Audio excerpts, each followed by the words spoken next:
Welcome to the Digital Marketing News. I'm Tiffani Allen. And with your first story this week, I'm Joshua Nite. Oh, before we get in though, happy Discounted Candy Day. It's the best day of the year. Yeah, so consolation prize, if you didn't get delicious candy yesterday, you can have some delicious discounted candy today. Just as good, half the price. If you did yesterday and you still want some more today, I'm not going to tell anybody. Oh, that's fair. Yeah, but the only delicious candy that I'm going to offer today is the delicious candy of knowledge. Right? Yeah.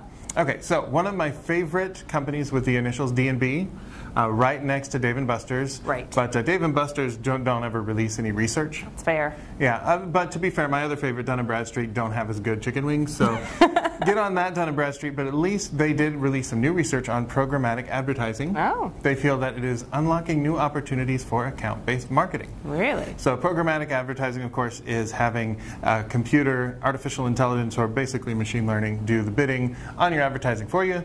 They bid in these auctions that take place in the fraction of a second, and that gives you the ability to get your ads seen, possibly for more cost-effective, definitely in the right spots. So what they found was 63% of B2B marketers worldwide are already buying or selling programmatically. 41% expect to spend more in 2019, so it's happening. Yeah. And 48%, so almost half, have this ABM-style personalization in place already. So this is kind of a new thing, like programmatic advertising has been a thing. Targeted advertising by programmatic has been and will continue to be a thing. But the idea of bringing them together and using your targeted programmatic for a specific set of accounts, that seems to be a new practice that is on the rise and definitely worth keeping an eye on. Yeah. Speaking of things worth keeping an eye on.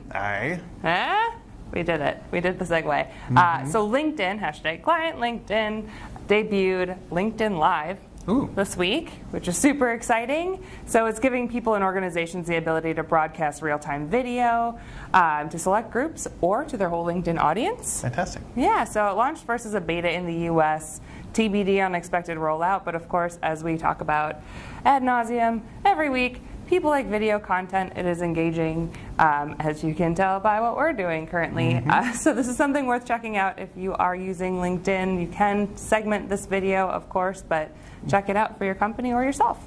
For sure. Do it before lightning crashes. Right. Does anybody else remember Live the band? Do not. No. I will bet that there is a subreddit for Live the band, though. Yeah. Maybe it's like /r throwing copper, something like that. Did you look this up? I did not, because honestly, I don't want to know. Nobody wants to go that far back into the 90s. But we're going to look forward, because Reddit, as I mentioned in my sweet segue, is hitting the big time. They just raised $300 million. Wow. They have a $3 billion market valuation. And they have some major investors that have come on board looking to turn Reddit into more of a, churning engine of unstoppable revenue like your Facebooks and your Instagrams. So there has already actually been some controversy in the Reddit community about this. One of the investors is Tencent, who's a Chinese corporation, and that brought concerns about censorship. And this is a community that is passionate and angry most of the time, I think is fair to say. And of course there are millions of people with different interests across the thing, but they are passionate about defending this platform. So as we watch the platform develop, I think marketers, there is some value here, but it is definitely a place to approach with caution. Sure. Their value per user is still pretty low. People aren't yet seeing it as a platform where they go to see ads and interact with them. And that is a process that is probably going to take a little bit of blood, sweat, and tears. But the audience is there, the audience is passionate, and as I always say, if you come into Reddit and you keep it real and you add some value, then they probably won't hurt you too much. That's always the best objective. Worth a look. Yeah, it doesn't hurt that bad. In other news from other companies. Oh, other companies. Oh, the Those best guys. kind. Gary from Google, I will not try to pronounce his last name. If you go on the Twitter, he tells you to call him Gary from Google, so I did. So he recently did an AMA on Reddit. Oh, hey, look at that. excellent segue. Absolutely, I did my best. So there are a lot of takeaways here. If you haven't looked at the AMA thread, take a look in the blog. There's a lot of information available, but there are a couple takeaways I want to make sure everyone hears. So the first is he urges SEOs to go back to basics, making your site crawlable. It was in all caps. It should be in all caps. Make sure that your website can be crawled by Google. That is sort of the whole point of SEO. So folks are overlooking, he says, as well, video and image search as that becomes more popular. So making sure that your images and videos are optimized. And the second second backlink from a publication, which this is news to lots of folks, also counts more than traditional wisdom may tell us. So if you've already had a backlink, for example, from a publication, and you get another one, it's not no value. There is value there. And also, just general reminder, you should care about user experience when you are optimizing or having a website, because ultimately, if it's terrible to use, no one will use it. That's pretty fair. Yeah, and like we say, all of the good content is good SEO, good UX is good SEO. A lot of those markers that tell Google that a site is valuable are related to that user experience. How long they stay, how deep they navigate into your site.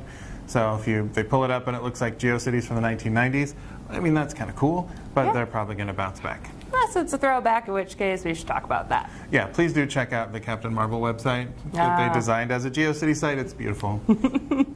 You could find that also on Google. We're going to continue talking about Google a little bit because they put out a customer intent survey, released the result of that. They looked at 3,000 customer journeys. This was a combined effort from Google and Verto Analytics. And they found, just looking at the way that people navigated a purchase, no two journeys were alike. They found that research is a huge part of the process of making any purchase. They had some samples that they had set up that were kind of anonymized, so you can go through them. Definitely worth a look. But they found there's up to 125 touch points for a single simple purchase, like of a type of makeup. Oh. Somebody who purchased headphones was one of their examples, and he had 345 touch points. And it was starting with the search engine and finding some brands, and then going to YouTube and looking at reviews, and then going back to search, and then finally going to a mobile location search and buying the thing in person. Oh. So it kind of shows that you have to be that online and offline together. And it showed that the brands that can stay top of mind through this entire journey are the ones that are going to win out. And it wasn't necessarily about the quantity of content, more so than the quality that they kept showing up in search. So it wasn't just, oh, I saw this name 345 times. It was, here's value here and value here and value here. And everywhere I go in this journey, they're there for me. The other thing that they found was research does not stop when you make a purchase. Okay. So people are going to continue to explore to either add on or to validate their purchase or to see where to put a review. So all of that customer journey is a lot more complex than we thought, and this gives us a really neat look at it. It's true. I mean, some of the key takeaways here are that on and offline are crucial, and they should work together. People do research online, but they still do purchase in person. Every now and again. Yeah, so you need a 360-degree view to understand really what's happening, and it's also important to optimize content both for your business objectives and for your end user, for your customer, so that it is helpful in the right ways for your company, of course. And, you know, there's a difference between paying to acquire profitable customers and paying to acquire the ones your competition rejected. Right. It is that optimizing for your relevance to your brand, your business objectives, and not just trying to get the most amount of customers that you can. Yeah, absolutely. I totally agree. Yeah. And they put out there also that automation is going to be key for this because there are so many touch points and so many people searching, and that automation is out there that can help you understand intent, personalize at scale, and find those missed connections. Absolutely. So Josh, I heard you saying some kind of rumor around the office this week about some sort of Forrester List. Yes, we are proud to be Forresters. We have been Forresting for years. No, this is research analytics company Forrester put out a list of B2B agencies this year, as they do every year. This is an invite-only list of agencies in North America. There are only 39 agencies on this list. Guess which agency is on that list? Is it us? Yes, it is us. So we have small, medium, large agencies on there. They're handling millions of dollars in client work. We are pleased to be invited, that we are proud to be featured on that list. And we are also super proud that we are the only one on that list that has influencer marketing listed as a specialty.